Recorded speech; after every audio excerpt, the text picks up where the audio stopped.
Chapter 1 Introduction to Flight Training. Introduction. The overall purpose of primary and intermediate flight training, as outlined in this handbook, is the acquisition and honing of basic airmanship skills. Figure 1.1 Airmanship is a broad term that includes a sound knowledge of and experience with the principles of flight, the knowledge, experience, and ability to operate an airplane with competence and precision both on the ground and in the air, and the application of sound judgment that results in optimal operational safety and efficiency. Figure 1.2 Learning to fly an airplane has often been likened to learning to drive an automobile. This analogy is misleading. Since an airplane operates in a three-dimensional environment, it requires a depth of knowledge and type of motor skill development that is more sensitive to this situation, such as coordination, the ability to use the hands and feet together subconsciously and in the proper relationship to produce desired results in the airplane. Timing, the application of muscular coordination at the proper instant to make flight, and all maneuvers, a constant, smooth process. Control touch, the ability to sense the action of the airplane and knowledge to determine its probable actions immediately regarding attitude and speed variations by sensing the varying pressures and resistance of the control surfaces transmitted through the flight controls. Speed sense, the ability to sense and react to reasonable variations of airspeed. An accomplished pilot demonstrates the knowledge and ability to assess a situation quickly and accurately and determine the correct procedure to be followed under the existing circumstance. He or she is also able to analyze accurately the probable results of a given set of circumstances or of a proposed procedure, to exercise care and due regard for safety, to gauge accurately the performance of the airplane, to recognize personal limitations and limitations of the airplane and avoid approaching the critical points of each, and the ability to identify, assess, and mitigate risk. The development of airmanship skills requires effort and dedication on the part of both the student pilot and the flight instructor, beginning with the very first training flight where proper habit formation begins with the student being introduced to good operating practices. Every airplane has its own particular flight characteristics. The purpose of primary and intermediate flight training, however, is not to learn how to fly a particular make and model airplane. The underlying purpose of flight training is to develop the knowledge, experience, skills, and safe habits that establish a foundation and are easily transferable to any airplane. The pilot who has acquired necessary skills during training, and develops these skills by flying training-type airplanes with precision and safe flying habits, is able to easily transition to more complex and higher-performance airplanes. It should also be remembered that the goal of flight training is a safe and competent pilot. Passing required practical tests for pilot certification is only incidental to this goal. Role of the FAA. The Federal Aviation Administration, FAA, is empowered by the U.S. Congress to promote aviation safety by prescribing safety standards for civil aviation. Standards are established for the certification of airmen and aircraft, as well as outlining operating rules. This is accomplished through the Code of Federal Regulations, CFR, formerly referred to as Federal Aviation Regulations, FAR. Title 14 of the CFR, 14 CFR, is titled Aeronautics and Space with Chapter 1 dedicated to the FAA. Subchapters are broken down by category with numbered parts detailing specific information. Figure 1.3, for ease of reference since the parts are numerical, the abbreviated pattern 14 CFR part _ is used, for example, 14 CFR part 91. While the various subchapters and parts of 14 CFR provide general to specific guidance regarding aviation operations within the U.S., the topic of aircraft certification and airworthiness is spread through several interconnected parts of 14 CFR. 14 CFR Part 21 prescribes procedural requirements for issuing airworthiness certificates and airworthiness approvals for aircraft and aircraft parts.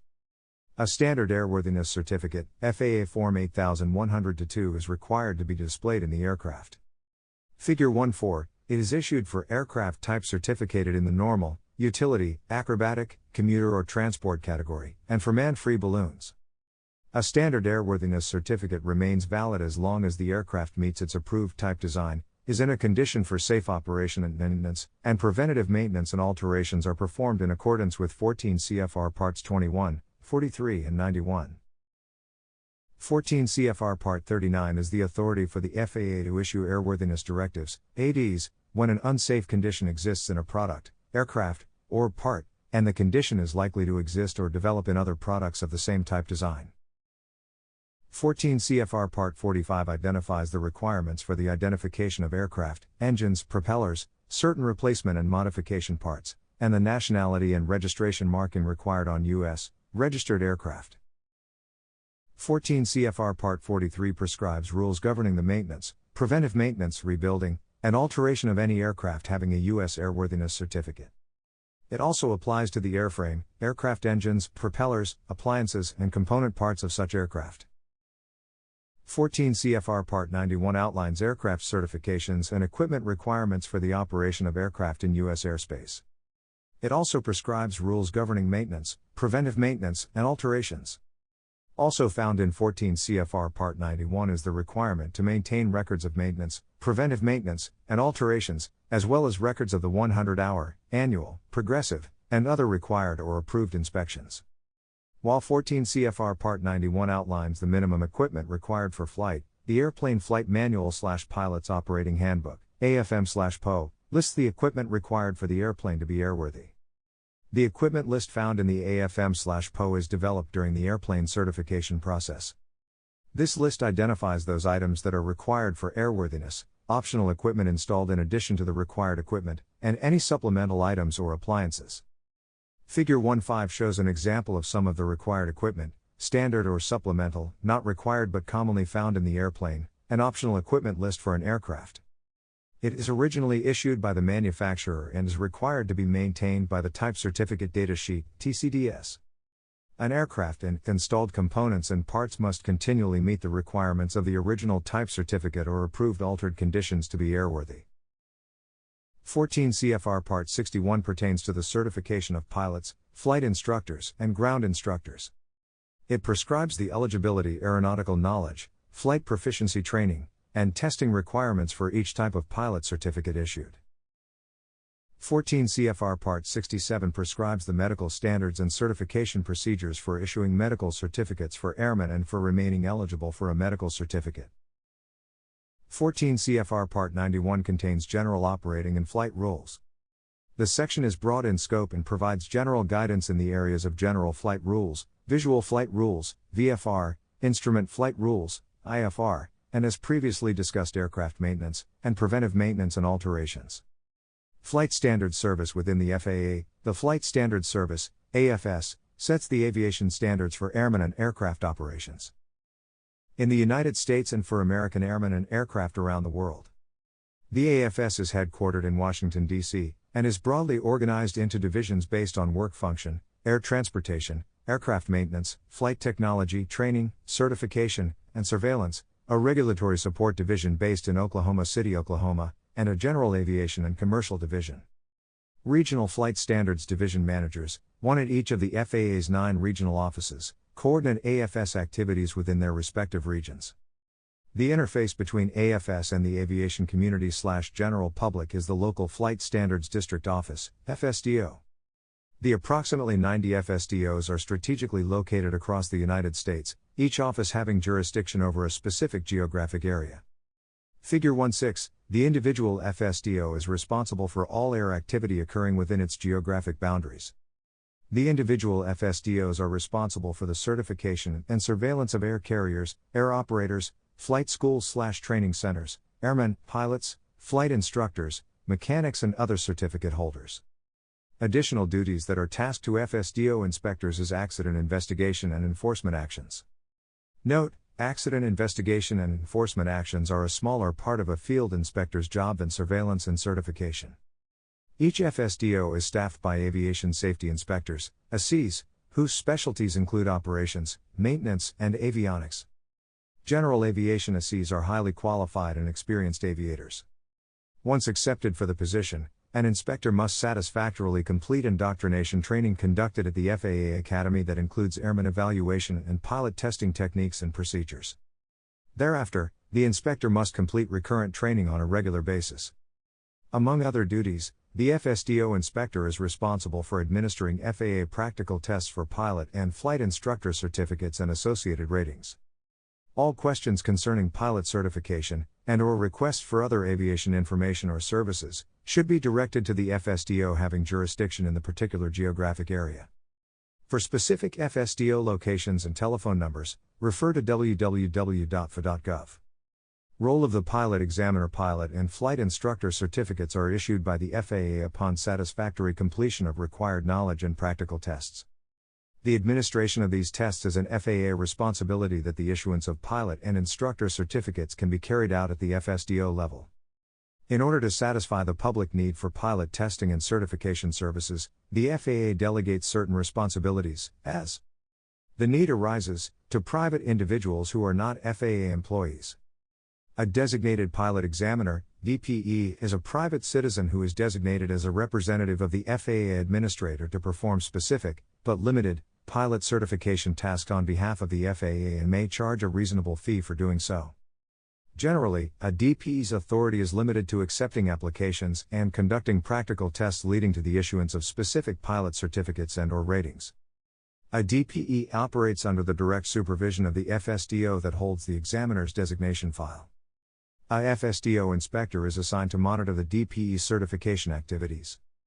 Normally, the DPE is authorized to conduct these activities only within the designating FSDO's jurisdictional area. The FAA selects only highly qualified individuals to be DPEs. These individuals must have good industry reputations for professionalism, high integrity, a demonstrated willingness to serve the public, and adhere to FAA policies and procedures in certification matters. A DPE is expected to administer practical tests with the same degree of professionalism, using the same methods, procedures, and standards as an FAA-SE. It should be remembered, however, that a DPE is not an FAA-SE. A DPE cannot initiate enforcement action, investigate accidents, or perform surveillance activities on behalf of the FAA. However, the majority of FAA practical tests at the recreational, private, and commercial pilot level are administered by FAA DPEs. Role of the flight instructor. The flight instructor is the cornerstone of aviation safety. The FAA has adopted an operational training concept that places the full responsibility for student training on the authorized flight instructor.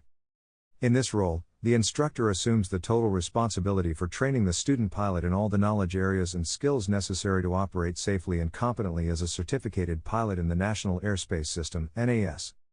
This training includes airmanship skills, pilot judgment and decision-making, hazard identification, risk analysis, and good operating practices. See Risk Management Handbook, FAA-H-8083-3B. Figure 17, an FAA certificated flight instructor, CFI, has to meet broad flying experience requirements, pass rigid knowledge and practical tests, and demonstrate the ability to apply recommended teaching techniques before being certificated. In addition, the flight instructor's certificate must be renewed every 24 months by showing continued success in training pilots or by satisfactorily completing a flight instructor's refresher course or a practical test designed to upgrade aeronautical knowledge, pilot proficiency, and teaching techniques. A pilot training program is dependent on the quality of the ground and flight instruction the student pilot receives. A good flight instructor has a thorough understanding of the learning process, knowledge of the fundamentals of instruction, and the ability to communicate effectively with the student pilot. A good flight instructor uses a syllabus and insists on correct techniques and procedures from the beginning of training so that the student will develop proper habit patterns. The syllabus should embody the building block method of instruction in which the student progresses from the known to the unknown. The course of instruction should be laid out so that each new maneuver embodies the principles involved in the performance of those previously undertaken. Consequently, through each new subject introduced, the student not only learns a new principle or technique, but broadens his or her application of those previously learned and has his or her deficiencies in the previous maneuvers emphasized and made obvious. Figure 1.8, the flying habits of the flight instructor, both during flight instruction and as observed by students when conducting other pilot operations, have a vital effect on safety. Students consider their flight instructor to be a paragon of flying proficiency whose flying habits they, consciously or unconsciously, attempt to imitate. For this reason, a good flight instructor meticulously observes the safety practices taught to the students.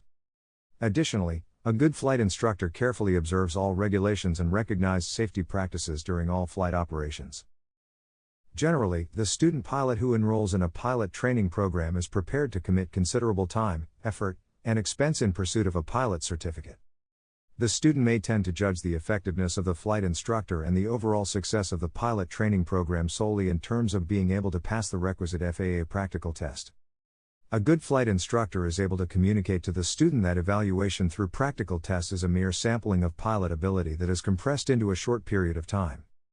The flight instructor's role is to train the total pilot. Sources of flight training. The major sources of flight training in the United States include FAA-approved pilot schools and training centers, non-certificated, 14 CFR Part 61, flying schools, and independent flight instructors. FAA-approved schools are those flight schools certificated by the FAA as pilot schools under 14 CFR Part 141. Figure 1.9, application for certification is voluntary, and the school must meet stringent requirements for personnel, equipment, maintenance, and facilities. The school must operate in accordance with an established curriculum that includes a training course outline (TCO) approved by the FAA. The TCO must contain student enrollment prerequisites, detailed description of each lesson including standards and objectives, expected accomplishments and standards for each stage of training, and a description of the checks and tests used to measure a student's accomplishments. FAA-approved pilot school certificates must be renewed every 2 years. Renewal is contingent upon proof of continued high-quality instruction and a minimum level of instructional activity. Training at an FAA-certificated pilot school is structured, and because of this structured environment, the graduates of these pilot schools are allowed to meet the certification experience requirements of 14 CFR Part 61 with less flight time. Many FAA-certificated pilot schools have DPEs on staff to administer FAA practical tests. Some schools have been granted examining authority by the FAA. A school with examining authority for a particular courses has the authority to recommend its graduates for pilot certificates or ratings. Without further testing by the FAA. A list of FAA-certificated pilot schools and their training courses can be found at http://ovinfo.fa.gov/pilotschool.asp.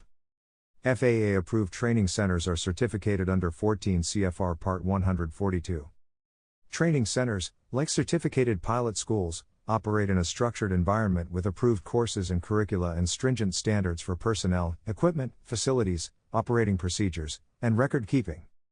Training centers certificated under 14 CFR Part 142, however, specialize in the use of flight simulation, flight simulators, and flight training devices in their training courses. There are a number of flying schools in the United States that are not certificated by the FAA. These schools operate under the provisions of 14 CFR Part 61. Many of these non-certificated flying schools offer excellent training and meet or exceed the standards required of FAA-approved pilot schools. Flight instructors employed by non-certificated flying schools, as well as independent flight instructors, must meet the same basic 14 CFR Part 61 flight instructor requirements for certification and renewal as those flight instructors employed by FAA-certificated pilot schools. In the end, any training program is dependent upon the quality of the ground and flight instruction a student pilot receives. Practical Test Standards, PTS, and Airman Certification Standards, ACS, practical tests for FAA pilot certificates and associated ratings are administered by FAA inspectors and DPEs in accordance with FAA-developed Practical Test Standards, PTS, and Airman Certification Standards, ACS. Figure 110, 14 CFR Part 61 specifies the areas of operation in which knowledge and skill must be demonstrated by the applicant. The CFRs provide the flexibility to permit the FAA to publish PTS and ACS containing the areas of operation and specific tasks in which competence must be demonstrated. The FAA requires that all practical tests be conducted in accordance with the appropriate PTS and ACS and in the policies set forth in the introduction section of the PTS and ACS. It must be emphasized that the PTS and ACS are testing documents rather than teaching documents. Although the pilot applicant should be familiar with these books and refer to the standards it contains during training, the PTS and ACS is not intended to be used as a training syllabus. It contains the standards to which maneuvers/procedures on FAA practical tests must be performed and the FAA policies governing the administration of practical tests. An appropriately rated flight instructor is responsible for training a pilot applicant to acceptable standards in all subject matter areas, procedures, and maneuvers included in and encompassed by the tasks within each area of operation in the appropriate PTS and ACS. Flight instructors and pilot applicants should always remember that safe, competent piloting requires a commitment to learning, planning, and risk management that goes beyond rote performance of maneuvers. Descriptions of tasks and information on how to perform maneuvers and procedures are contained in reference and teaching documents, such as this handbook. A list of reference documents is contained in the introduction section of each PTS and ACS. It is necessary that the latest version of the PTS and ACS, with all recent changes, be referenced for training. All recent versions and changes to the FAA PTS and ACS may be viewed or downloaded at www.faa.gov. Safety of flight practices. In the interest of safety and good habit pattern formation, there are certain basic flight safety practices and procedures that must be emphasized by the flight instructor, and adhered to by both instructor and student, beginning with the very first dual instruction flight. These include, but are not limited to, collision avoidance procedures including proper scanning techniques and clearing procedures, runway incursion avoidance, stall awareness, positive transfer of controls, and flight deck workload management. Collision avoidance. All pilots must be alert to the potential for mid-air collision and impending loss of separation. The General Operating and Flight Rules in 14 CFR Part 91 set forth the concept of see and avoid. This concept requires that vigilance shall be maintained at all times by each person operating an aircraft regardless of whether the operation is conducted under IFR or VFR. Pilots should also keep in mind their responsibility for continuously maintaining a vigilant lookout regardless of the type of aircraft being flown and the purpose of the flight. Most mid-air collision accidents and reported near mid-air collision incidents occur in good VFR weather conditions and during the hours of daylight. Most of these accidents/incidents occur within 5 miles of an airport and or near navigation aids. Figure 111, the see and avoid concept relies on knowledge of the limitations of the human eye and the use of proper visual scanning techniques to help compensate for these limitations. Pilots should remain constantly alert to all traffic movement within their field of vision, as well as periodically scanning the entire visual field outside of their aircraft to ensure detection of conflicting traffic.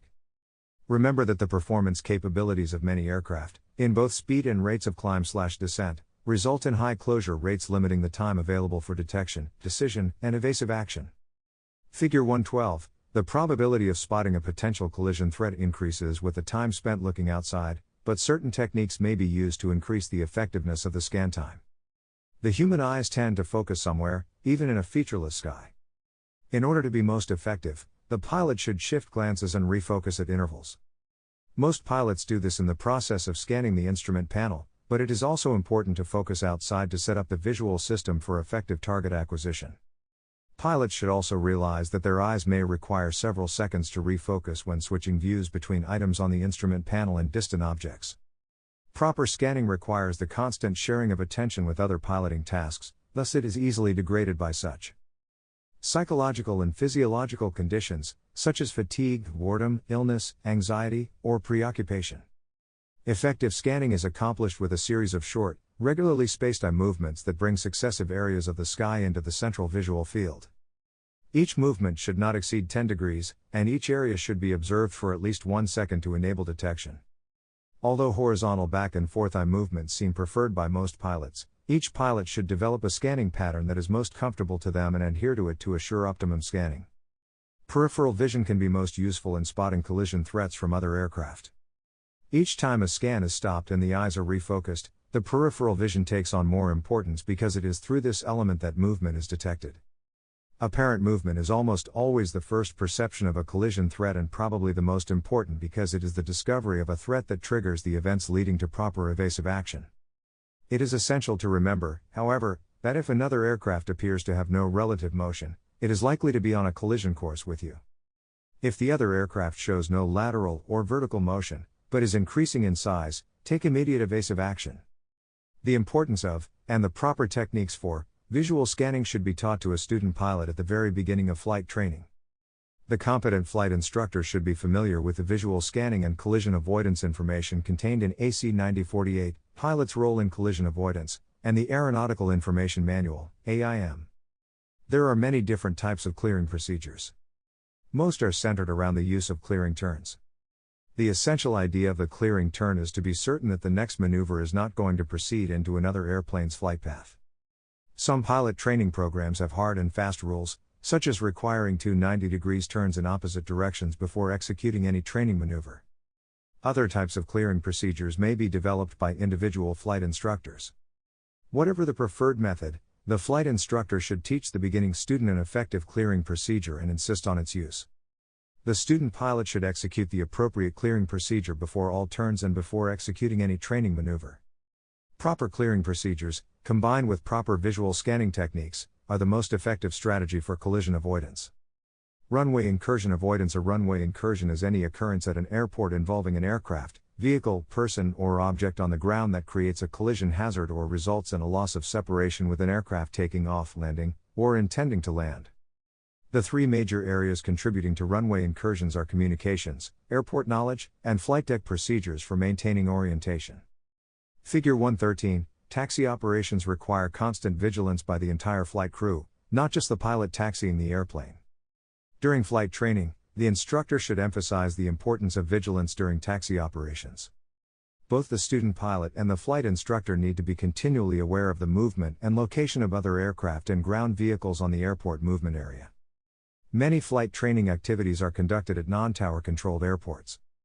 The absence of an operating airport control tower creates a need for increased vigilance on the part of pilots operating at those airports. Figure 114, planning, clear communications, and enhanced situational awareness during airport surface operations reduces the potential for surface incidents. Safe aircraft operations can be accomplished and incidents eliminated if the pilot is properly trained early on and throughout their flying career on standard taxi operating procedures and practices. This requires the development of the formalized teaching of safe operating practices during taxi operations. The flight instructor is the key to this teaching. The flight instructor should instill in the student an awareness of the potential for runway incursion, and should emphasize the runway incursion avoidance procedures. For more detailed information and a list of additional references, refer to Chapter 14 of the Pilot's Handbook of Aeronautical Knowledge. Stall Awareness 14 CFR Part 61 requires that a student pilot receive and log flight training in stalls and stall recoveries prior to solo flight. Figure 115, during this training, the flight instructor should emphasize that the direct cause of every stall is an excessive angle of attack, AOA. The student pilot should fully understand that there are several flight maneuvers that may produce an increase in the wing's OA, but the stall does not occur until the OA becomes excessive. This critical OA varies from 16 degrees - 20 degrees depending on the airplane design. Figure 116, the flight instructor must emphasize that low speed is not necessary to produce a stall. The wing can be brought to an excessive OA at any speed. High pitch attitude is not an absolute indication of proximity to a stall. Some airplanes are capable of vertical flight with a corresponding low OA. Most airplanes are quite capable of stalling at a level or near level pitch attitude. The key to stall awareness is the pilot's ability to visualize the wing's OA in any particular circumstance, and thereby be able to estimate his or her margin of safety above stall. This is a learned skill that must be acquired early in flight training and carried through the pilot's entire flying career. The pilot must understand and appreciate factors such as airspeed, pitch attitude, load factor, relative wind, power setting, and aircraft configuration in order to develop a reasonably accurate mental picture of the wing's OA at any particular time. It is essential to safety of flight that pilots take into consideration this visualization of the wing's OA prior to entering any flight maneuver. Chapter 3, Basic Flight Maneuvers, discusses stalls in greater detail. Use of checklists. Checklists have been the foundation of pilot standardization and flight deck safety for years. Figure 117, the checklist is a memory aid and helps to ensure that critical items necessary for the safe operation of aircraft are not overlooked or forgotten. Checklists need not be do lists. In other words, the proper actions can be accomplished, and then the checklist used to quickly ensure all necessary tasks or actions have been completed. Emphasis on the check and checklist. However, checklists are of no value if the pilot is not committed to using them. Without discipline and dedication to using the appropriate checklists at the appropriate times, the odds are on the side of error. Pilots who fail to take the use of checklists seriously become complacent and begin to rely solely on memory. The importance of consistent use of checklists cannot be overstated in pilot training. A major objective in primary flight training is to establish habit patterns that will serve pilots well throughout their entire flying career. The flight instructor must promote a positive attitude toward the use of checklists, and the student pilot must realize its importance. At a minimum, prepared checklists should be used for the following phases of flight. Figure 118, Pre-flight inspection, before engine start, engine starting, before taxiing, before takeoff, after takeoff, cruise descent before landing, after landing, engine shutdown and securing. Positive transfer of controls during flight training. There must always be a clear understanding between the student and flight instructor of who has control of the aircraft. Prior to any flight, a briefing should be conducted that includes the procedures for the exchange of flight controls.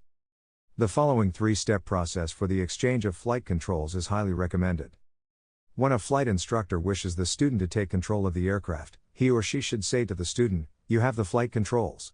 The student should acknowledge immediately by saying, "I have the flight controls." The flight instructor should then confirm by again saying, "You have the flight controls." Part of the procedure should be a visual check to ensure that the other person actually has the flight controls.